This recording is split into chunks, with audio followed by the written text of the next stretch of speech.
start doing. That will give us the ability to continue to blog specifically about it in a central place if we so desire. How do you incorporate, I'm always fascinated by collaborative literature, because especially with a revision, I mean, here you have, how many people originally were involved? 10.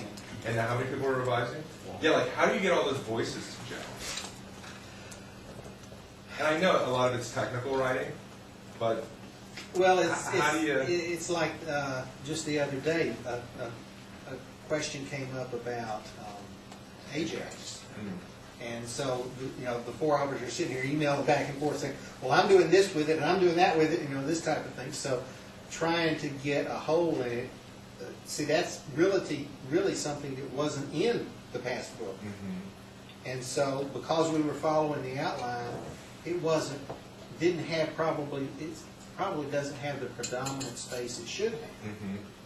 However, it is being covered. So. Do you notice when you, I don't know, after you're done with this, like you really go read it from cover to cover, or you're just kind of done with it for a while, but you know, do you notice all the different voices of people? Do you notice when you go in and you add a paragraph within something someone else has written that the author has changed? Well, I can't say for anybody else, but I try not to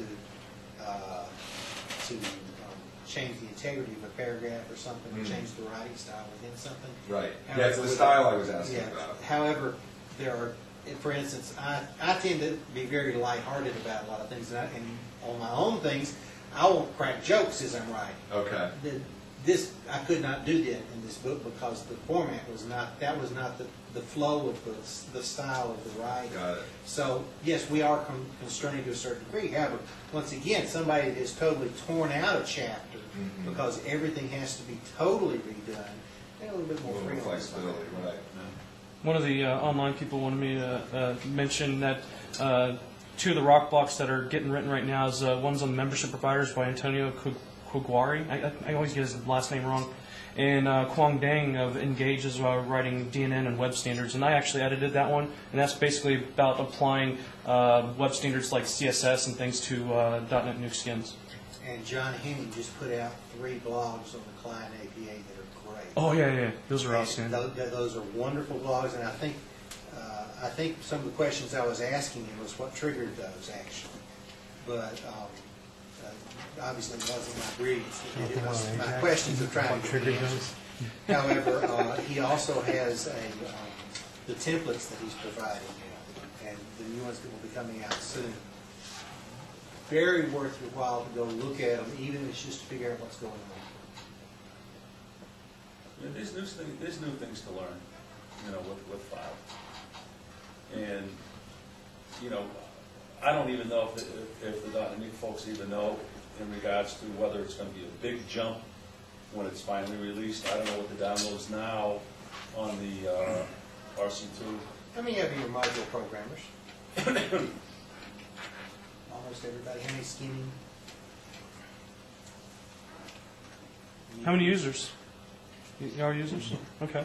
You really business owners? How many of you have seen the new control methods? What? The control methods, the control method class and the control method decorations for the code. You know how you can put a web method tag on something? Yeah.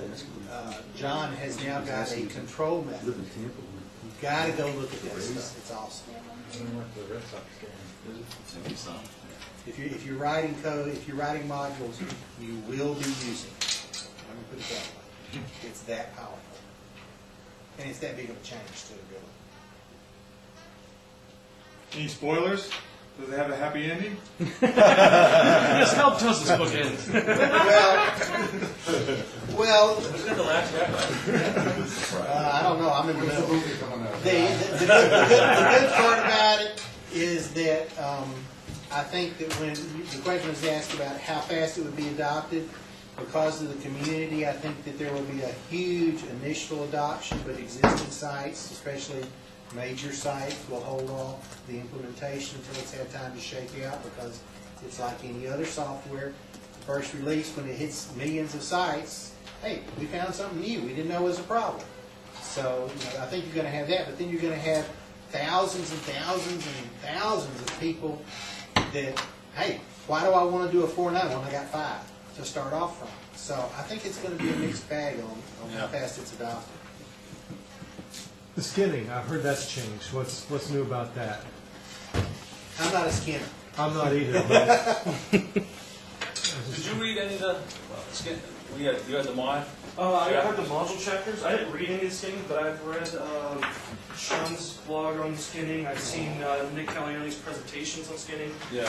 So there's I guess that should lead me into talking about it.